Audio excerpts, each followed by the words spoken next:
Okay, success. All right, so like I said, now we're gonna kind of relate chapter 19 and chapter 20 together. Okay? So how would you predict whether a redox reaction is spontaneous or not? So we did balancing redox reactions, like what a redox reaction is. Now we can relate it to free energy and be like, oh, is this reaction going to happen or not? Okay, this is actually really easy. First, I want you to remember how to calculate E cell. How do we calculate E cell? Think back Thursday. No, it was so long ago. It's E of the, yes, cathode minus the anode. And you just pull those numbers directly off of the chart you have. Now, I hope that you grabbed an equation sheet from back there. Our equations are starting to get all over the place. So I went ahead and made your equation sheet so you have all of the equations right in front of you. So please use that while you're doing any of your problems today. I think that will be really helpful. So if we think back to the other day, I said that any type of cell, a voltaic cell, is always going to have a positive E cell. So if E cell is positive, that means it happens spontaneously, okay? So if E cell is positive, that is a spontaneous, okay, reaction. Whereas if you calculate it and you get a negative E cell, that is the non-spontaneous reaction, or the non-thermodynamically favorable, right? Same thing.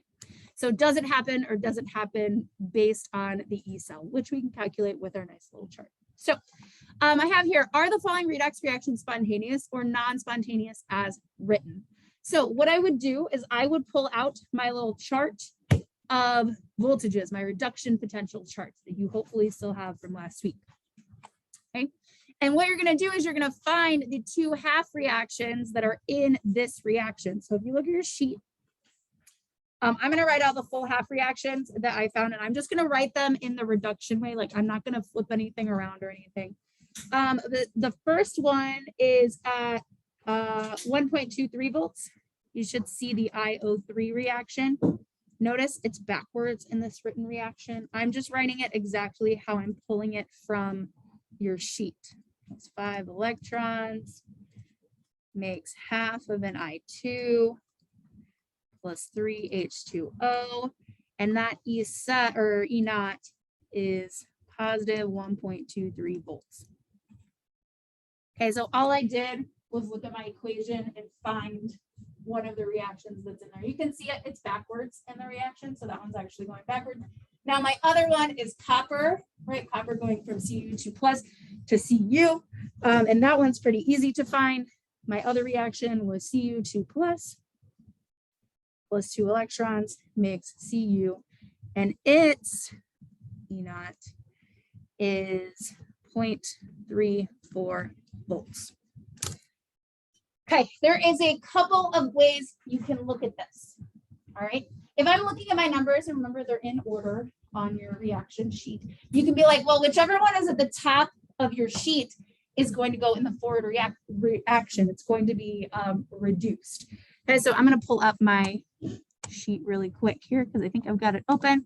Yes, these are, remember, all in order of reduction potential. So the things at the top are going to go that way and be reduced. The things at the bottom are going to go the opposite way and be oxidized. So if that's the case, I should look at this and be like, well, this one's higher, this one should go forward. And in the reaction that I wrote up there, it's not. Okay, so you can automatically see that this is not going to happen. This is not a spontaneous reaction. Now, another way to actually calculate this is we can find our E cell, right?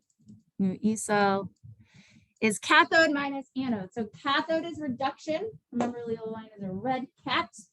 Which one is the reducing one? In the equation that I have written here, is copper being reduced or is the iodine being reduced? The copper is being reduced, right? So this would be my cathode. Okay, so I would say this is the cathode in my reaction up here. So I would do 0.34. That must mean that the other one's the anode. So minus 1.23. I just wrote the positive there. I don't know why. And you would get a negative number. You would get negative 0.89 volts if I did it for that written reaction. So this is another way to see, oh, that's negative. That's not going to happen. Okay. So if you calculate the E cell and it's negative, this one is non-spontaneous. Okay, so pull your reactions, figure out which one's going to reduce, which one's going to oxidize. And you can figure it out just by looking at your sheet or by actually calculating the E cell for it. All right, so I'm going to do B as well. Okay, if I look at my sheet here, I'm going to do, oh, let's not. Right there. Okay, I need this one. There we go. Okay, so if I'm looking at this next reaction, I've got sulfurous acid and sulfur. I think that's at 0.45. Yeah, this one right here. Okay, so it's 0.45. So I'm going to pull that one over. And my other one is manganese, which is down here. So just looking at this sheet, this one up here should go in the forward direction. Okay, that one should be the one that's reduced. And if you notice, this is how it is written in the reaction. So you could go ahead and be like, oh yeah, this is going to happen. Okay, I'm going to calculate it again just for all intents and purposes, but you can just look at whichever one is higher on the list, and that's the one that's going to go forward. So, all right, these are the two reactions that I just pulled from that list. H2SO3 plus 4H plus 4 electrons makes S solid and 3 H2O. And that one was plus 0.45 volts. Whereas the other part was manganese 2 plus going to manganese solid, and it was negative 1.18 volts. Okay, so again, this one is more positive. This one should go forward. It is in the reaction that's written, so it is going to be spontaneous. Or I'm going to calculate my E cell. And be like, okay, in this guy, what's being reduced? Not the manganese, right? So it's going to be the sulfur. So this one is my cathode. So it would be positive 0.45 minus my anode, negative 1.18. And I would get that the E cell is positive 1.63 volts. So this one is spontaneous. All right, so there's really two ways to approach that.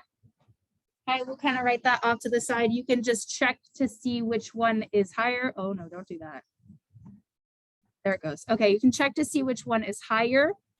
So I'll write that over here. Higher voltage is going to be the reduced one in a spontaneous reaction. Okay, that's what should happen. And if it's not, it's non-spontaneous. So you can do that, or you can calculate E cell. Okay.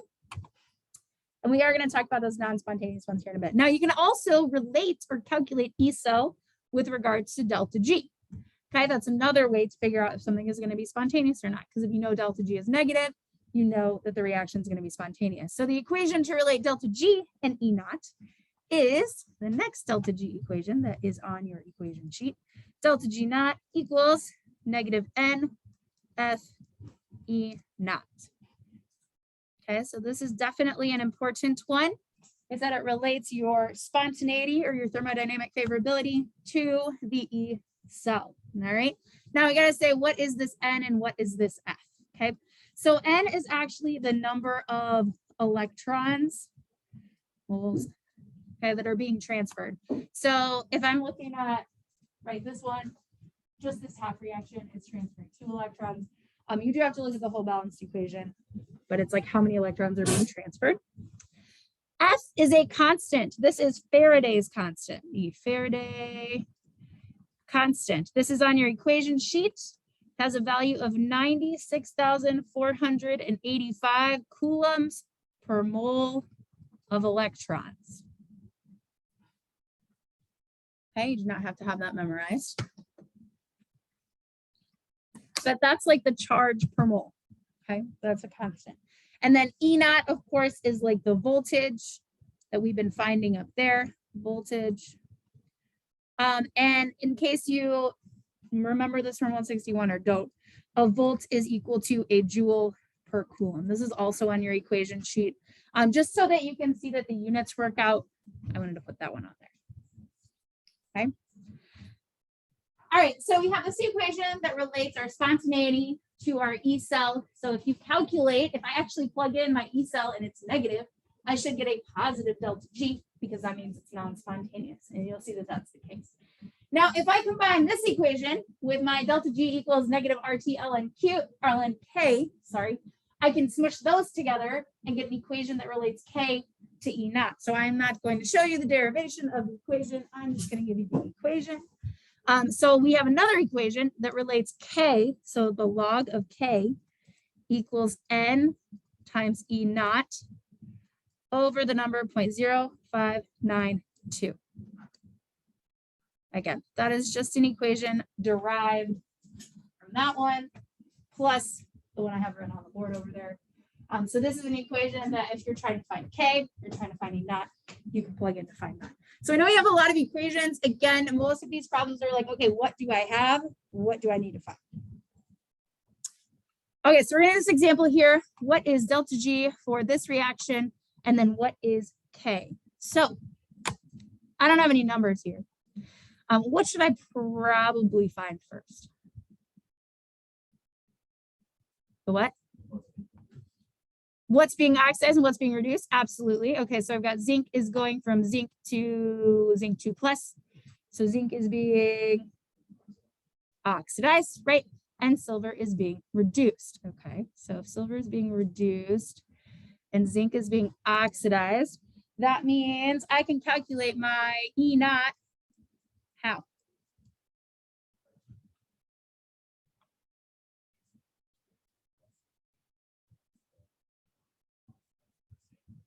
Exactly. So I'm going to do my cathode minus my anode. So I just got to find my silver and my zinc numbers. Those are on your reduction potential sheet. I'm going to tell you what they are. So it's cathode minus anode. Cathode is reduction. So silver is 0.80 volts. Minus my reduction, minus my oxidation, which is zinc. Zinc is negative 0.76. So my E cell for this reaction is 1.56 volts. All right, so I've got E naught. I'm supposed to calculate delta G naught and Kc. All right, so there's a couple different ways you could go about doing this. This equation relates my delta G naught to E naught, and this equation relates K to E naught. So I'm really just going to use both of these equations, okay? Just a little bit of algebra.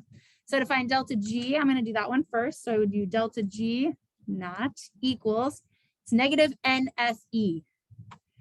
Now, you can write out the half reactions if you want to, but you guys should be able to look at this and tell me how many electrons are being transferred. 2, right? This is all balanced out. I got 2 silvers changing in charge of +1 and zinc is changing in charge of +2. So there are 2 moles of electrons essentially. So it's going to be negative 2. That's my N value. I'm scrolling up there. That's my N. Okay. So it's NF is Faraday's constant 96485 times E naught, which is the voltage 1.56. That's it. This was my E naught, and this is F. Now these units do all work out. I know I dropped my units, but this is electrons, moles of electrons. This is coulombs per mole, so that gets you to coulombs.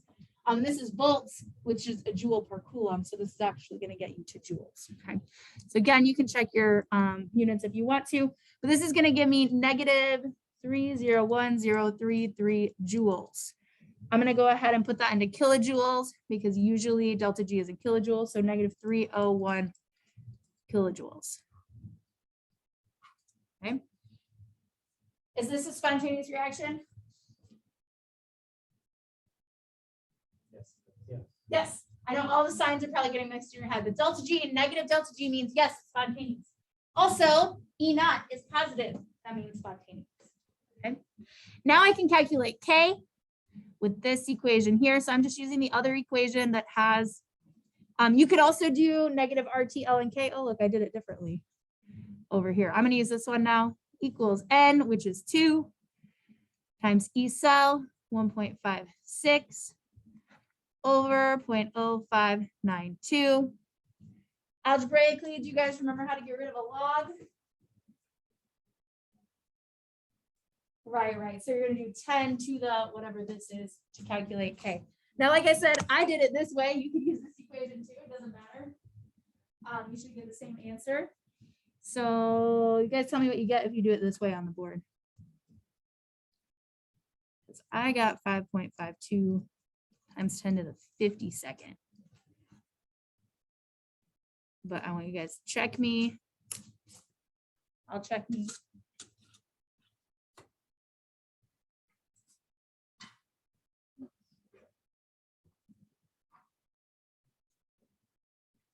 That close.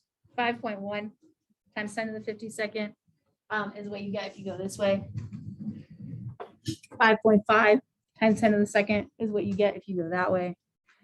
So here, I'll change this so you don't think we screwed it up. When I got 5.04. Okay. Either way, my exponent is huge. This is a really big K, which means it's a favored reaction. Okay, so they all say it is favored. If you ended up and we were like, oh, this is favored, and then you got like a really small K, that probably means you calculated it wrong because they all should agree in being spontaneous or not spontaneous. All right, questions? Nice, pretty quiet today. Okay, so like I said, I know you're getting kind of mixed up on the negatives and the positives. I like this little summary here. Okay, it summarizes all of the like which ones are spontaneous and which ones are not. Okay, so if you look at delta G, negative delta G is spontaneous. Positive delta G is, well, not spontaneous or spontaneous in the reverse direction. And if delta G is 0, that means you're at equilibrium, so it's not going to go either way. E cell is just the opposite. A positive E cell is spontaneous. That's what you want. A negative E cell is not spontaneous. It's not going to produce a voltage, or it will in the opposite direction. And an E cell of 0 means nothing is going to happen. Okay, K, really big K means it's spontaneous. Really little K means that is a reverse spontaneous direction. And K of 1 means that the products and the reactions are the same. So all of these equations are related. Okay, I like this little triangle because it tells you which equation to use to get from between these two, which equation to use to get between these two, or between these two. Right? So a little summary. I know it's a lot of signs, especially because we did delta H and delta S also. But you just got to really think about what's going on. Okay, so we are moving on to the Nernst equation. So this is like what happens if my concentrations are not 1 molar. Because we do not always have 1 molar concentrations. We use a lot of different concentrations. Also, over time, if we're using that energy from a battery, what's going to happen to the battery? It is not going to work anymore, right? Eventually, we run out of voltage. Why? Okay, no electrons are moving. Absolutely. Why not? We look at our cells from the other day. Give me a picture of the cell. There. What probably happened if it's not shifting electrons anymore? There's what? There's none left. Right. Maybe what we're in this reaction over here, we're converting zinc into Zn2+, and over here we're converting copper into copper metal, copper 2+ into copper metal. We run out of stuff to turn into the metal, or the other way, and we can't do any more of the reaction. That's essentially what happens with a dead battery. So over time, the concentrations change. I'm making zinc 2+ over here, so I'm going to make, that's going to be a larger than 1 molar. And over here, I'm using the copper 2+, so its concentration is going to decrease. So over time, that voltage is going to go down and down and down until it gets to 0. So how do we calculate that voltage? That is what the Nernst equation is for. So this equation is on your sheet. Okay, so we're going to make a note here. If concentrations are not 1 molar, of course, our E naught cell will change. Use a battery over time, the concentrations change. As we're not 1 molar anymore. Okay, so this is the Nernst equation because we're not at standard. It is E cell equals E naught cell minus 0.0592, there's that number again, over N times the log of Q. This is on your equation sheet.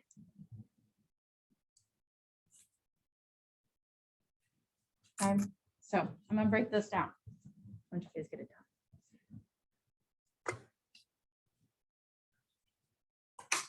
Okay, so essentially this is how you calculate the E cell. It's like you take the standard and this is what it's going to change by. This is still the number of electrons that are being transferred and log of Q.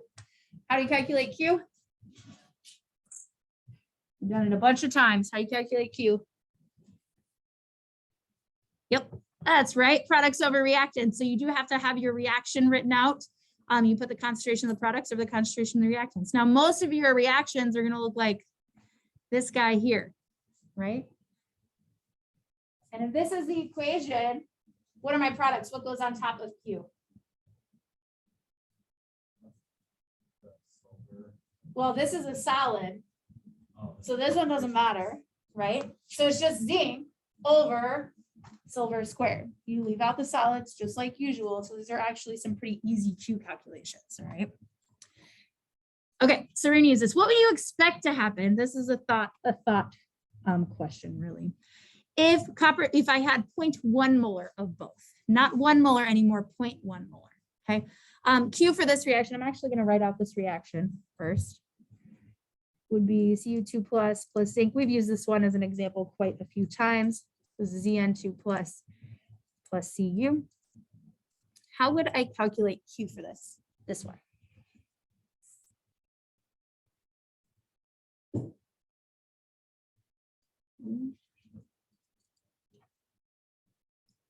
That's it. There's no coefficients. This is balanced. So that is how you calculate it. Okay, so if this is 0.1 and 0.1, what's this going to be? 1, which would be the same if it was 1 over 1. Okay, so if you plug that in, the log of 1 is 0. Okay, so it's not going to change. The cell voltage is not going to change. What will change? Okay, this won't change the cell voltage if Q equals 1. Won't change the E cell. What do you think will happen in this battery though?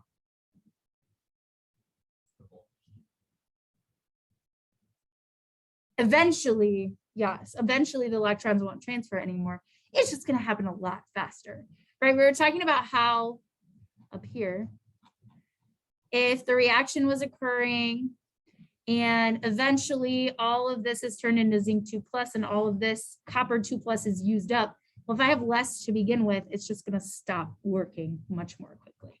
Okay, so if you calculate it and they have the same concentration, they actually get the same E cell, just won't last as long. Okay, so it won't last as long.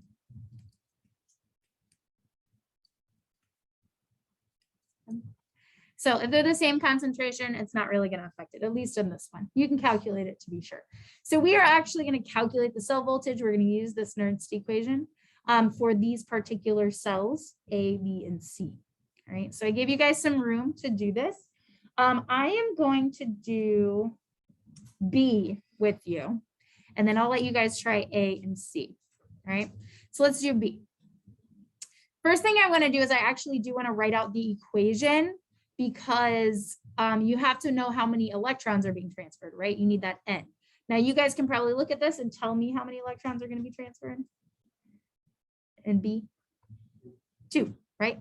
Zinc changes by +2. If I actually write out, I am going to write the balanced equation. If I actually write out the balanced equation, it would be 2Ag plus Zn makes Zn2 plus 2Ag. Okay, there's a couple of ways that I know this is the way it's going to happen. One, you could check your reduction potentials chart and you would see that silver is higher, so it's going to be reduced. Also, remember this format. Which one is written first in this format? Remember? Is this the cathode or the anode? I have to look back. This is a standard way of writing our cells. Anode. Yes, so it goes anode and then cathode. So I actually know that zinc is being oxidized, silver is being reduced. Also, the other thing you can do is if you look at this, this is always going to be a reactant. Like it starts with the reactant. Okay, so zinc is on the left side. This one's on the right side. Okay, this one's on the left side. This one's on the right side. So there's a couple different ways you can make sure you have your reaction written correctly. Okay, so we do need the E naught for this in order to plug it into the Nernst equation. So I'm going to calculate that over here. My E naught for this cell is cathode minus anode. Okay, so cathode is the one being reduced. It is 0.34, that's silver. Right, that's the one being reduced. Minus the anode, zinc is negative 0.76 equals 1.10 volts. Okay, so that's the standard, that's E naught.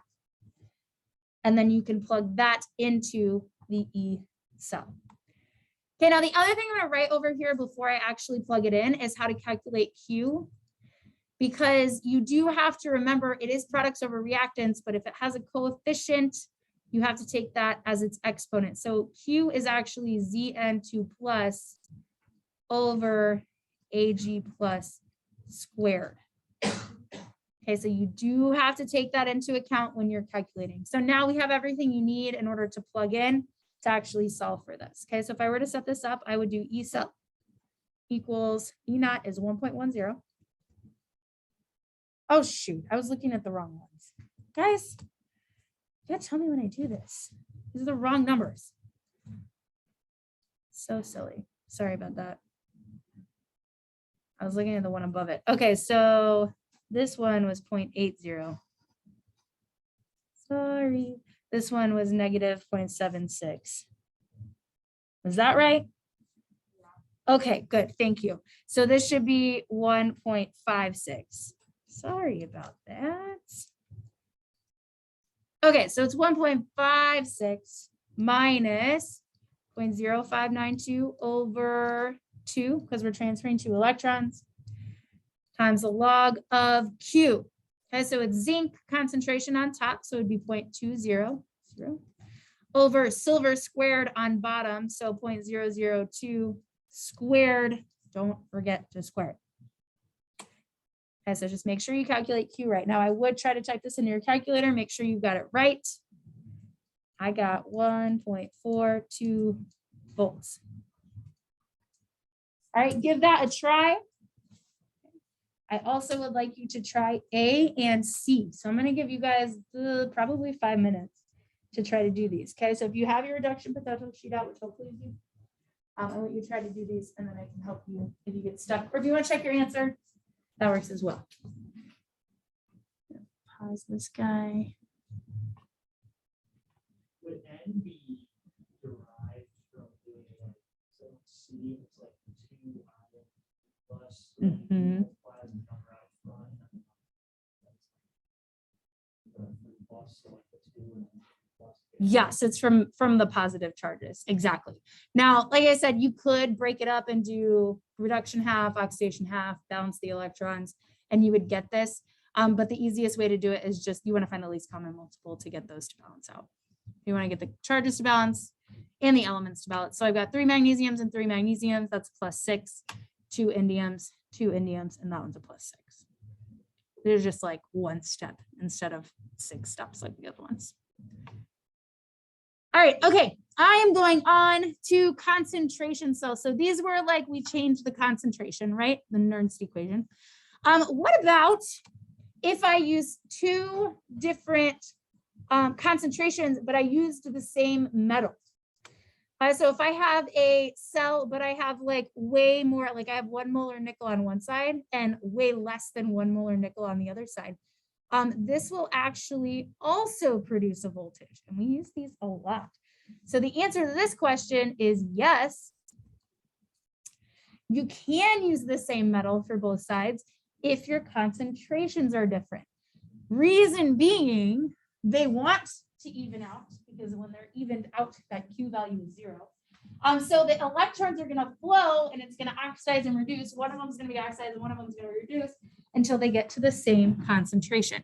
So you can kind of say the concentrations want to even out. Okay, so they're gonna flow in that direction. So it'll go redox in that direction. So we'll flow in that direction. It's a little like tonicity. Say what? It's a little like tonicity Yes, in biology. yes, very much so. Yep. So if I had this cell, for example, these concentrations are going to want to even out. So this one's 1 molar, this one is less. So this concentration is going to want to increase while this concentration decreases. So the only way to do that is to like use up some of the nickel 2+ ions over here and to make more nickel 2+ ions over here. So what's going to happen is these are going to turn into nickel, so they are going to be reduced. Whereas over here, these nickel, the nickel anode are going to turn into Ni2+ in order to balance out or create more of the Ni2+, so that eventually they end up at the same concentration. And then it stops. So you get no voltage after they reach the same concentration, just like we were talking about with the Nernst equation. So you can actually calculate this as well using the same equation. So not a new equation. Okay? It's just that if they're the same metal, then what would the E cell be? E naught cell, the standard cell. It's just 0 because it wouldn't flow if they're the same concentration. And so if they're the same element or the same metal, E cell is 0. All right, for same, well, they're not all metals. Same substance. How about that? Substance. So if you pull down the Nernst equation, it's really like E cell equals 0 minus 0.0592 over N log Q. So that drops out, makes your calculations even easier. Okay, so if it's called a concentration cell, then this number is 0 and it actually makes it easier. Now, if you're not sure which concentration goes on top and which concentration goes on bottom, in your Q value, it's always going to be the low concentration over the high concentration.